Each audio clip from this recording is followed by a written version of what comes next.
You know, I could use the phrase life-changing to describe many of my experiences in Indonesia. But this particular adventure really did have a direct effect on the path of my life here. In the story I'm going to tell you, I've changed 2 names to protect one innocent person and one guilty person. You can imagine that in a new country, you're going to make mistakes when you try to adapt to the new environment. I certainly made my share. But in this story, I didn't even know about the mistake I was making. I recognized early in my stay here that Indonesians are generally kind and helpful, and they give a lot of leeway to foreigners, thank goodness. Well, through no fault of my own, one of my first experiences in Jakarta landed me both in hot water and in a situation that proved to me just how kind Indonesians are. Hi, I'm Kate, and this is my YouTube channel that I like to call Kate Gypsy.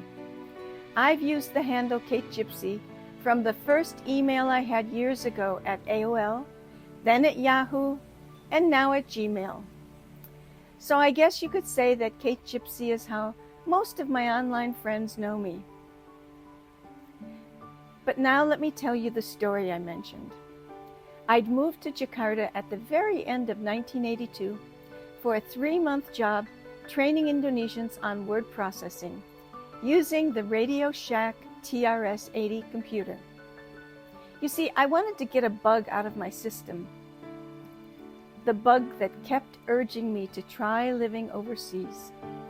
And so I was on an adventure.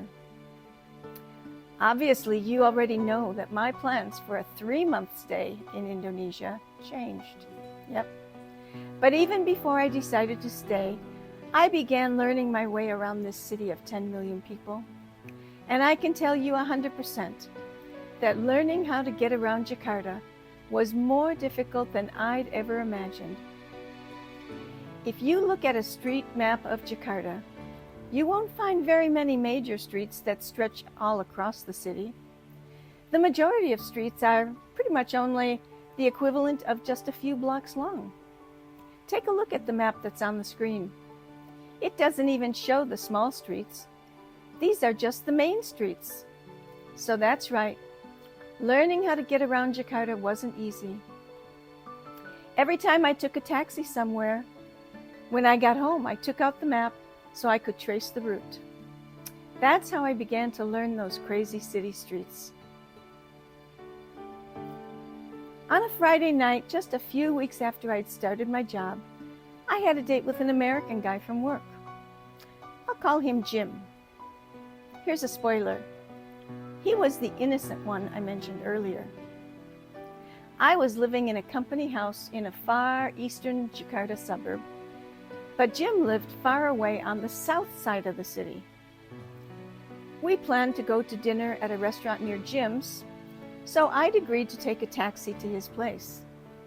Easy, right? I didn't know the route to his place, but that's what taxi drivers are for, right? Well, I hadn't learned yet that the layout of Jakarta was puzzling even to locals. Years earlier, people had used a strange, mystifying scream to give names to streets and numbers to homes. You can forget about the idea that numbers get larger or smaller in some kind of order as you progress further on a street. Numbers were often totally random in those days. In any case, the taxi driver was able to find the general area easily enough because every driver knew the area called Kemang. That's where Jim lived. But finding the exact street in Kemang was another story altogether. We ended up driving around and around. Stopping and asking locals didn't seem to get us any closer to the right street.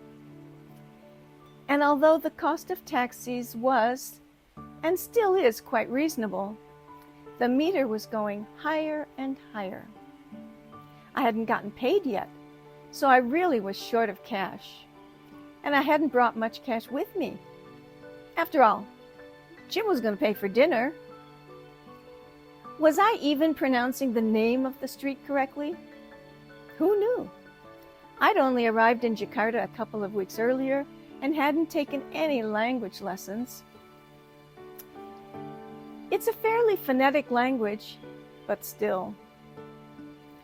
And remember, this was early 1983. No ATMs to stop at Quick Cash. Cell phones didn't exist, so I couldn't text, and GPS was just a dream in those days. Needless to say, I was getting just a little bit concerned. Maybe I'd never get there. And without enough money, how could I ever get back to the house I was sharing with another woman from the office? In any case, since the meter was getting closer and closer to wiping out the money I had in my wallet, I stopped the taxi and got out. I needed to find a cheaper form of transportation before my cash totally ran out. I walked over to a becak that was waiting for a customer. He was along the side of the road. A becak is a three-wheeled vehicle that has a covered passenger seat in front of the driver's seat. Becak drivers were generally local to each neighborhood, so should be a better person to find the right street. Since we'd already gotten to the correct neighborhood, surely this guy would know how to find the right street. Well, this becak driver wasn't sure where the street was either. But we took off. The only hint I could give was that the street was near a place that housed cows. As I said, my ability in the local language was virtually nothing at that time. All I could say was dekat kerbau, which means near the cow. That didn't seem to help. I probably wasn't even saying it right. Well, the becak driver stopped somewhere in the pitch black darkness to try to find someone, anyone, who would know where this mysterious street was. Within seconds, about 50 people surrounded me. Jakarta is on the island of Java, one of the most densely populated areas in the world. And it seemed that all those people had found me. I wasn't afraid, but in hindsight, I think maybe someone else might have felt threatened in that situation. Fortunately, I don't scare easily, and I didn't feel threatened at all. And it was true. There were no threats there. These were kind, smiling people. When I said dekat kerbau, they looked at me with puzzled expressions. It really seemed obvious to me that they all wanted to help me, but they just didn't know what to do. They were talking away in Indonesian with each other. People were running around, but they were smiling in a friendly way that made me feel totally comfortable. And then, lo and behold, a couple of them brought someone else to me. They had actually found someone who spoke English. What a joy! Well, joy for a little while anyhow. This person didn't know that street either. But at least I could talk to him about the situation in English. I once again mentioned that the street was dekat kerbau. Keep in mind that my pronunciation was not very good, probably. So finally I said, I'll say it in English. Near some cows. Bingo! That seemed to make a little progress. I saw some kind of understanding on his face. So then he talked and talked in Indonesian with the others who were standing around trying to help. Then I explained a few other things that Jim had told me. And eventually, my savior realized exactly where I wanted to go. He explained that to the becak driver, and off we went. I waved and thanked everyone, wondering what they thought of the crazy foreigner who couldn't find her way around. They all had big smiles and waved as my becak moved away. Can you imagine what a positive start this was to my life in Indonesia? And I would learn over and over again that whenever you indicate to an Indonesian that you need help, you may not get your problem solved, but you will usually have a very positive experience that reveals to you the brighter side of humanity. My memories of that evening center only on this experience of getting to Jim's place. I don't remember where we went to dinner. I don't remember what I ate. I don't remember whether we had a good time. I don't even remember the name of that bloody street. I just remember all those friendly faces. But my date with Jim would actually teach me a new lesson several weeks down the road. First, I would learn that there are no secrets whatsoever in Jakarta or even anywhere else in Indonesia. Anyone who thinks that they can confine a secret to just a few people is deluding herself. And yes, I spent the night at Jim's. Whether or not we were intimate is totally irrelevant to this story, so don't even wonder about that.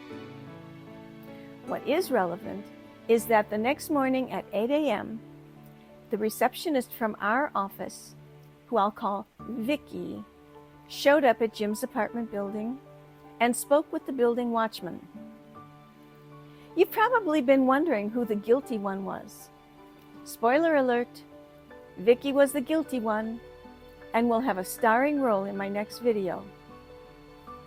The watchman told Vicky that a blonde had come home with Jim the previous evening and had not left yet.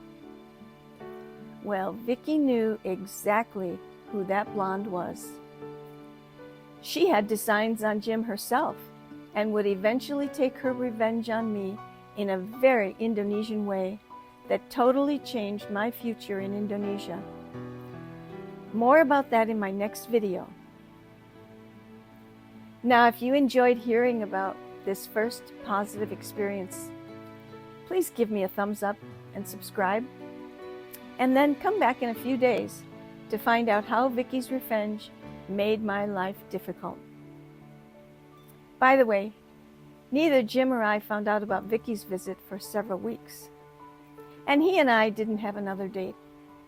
After all, I didn't come to Indonesia to find an American boyfriend. I could do that back in the US.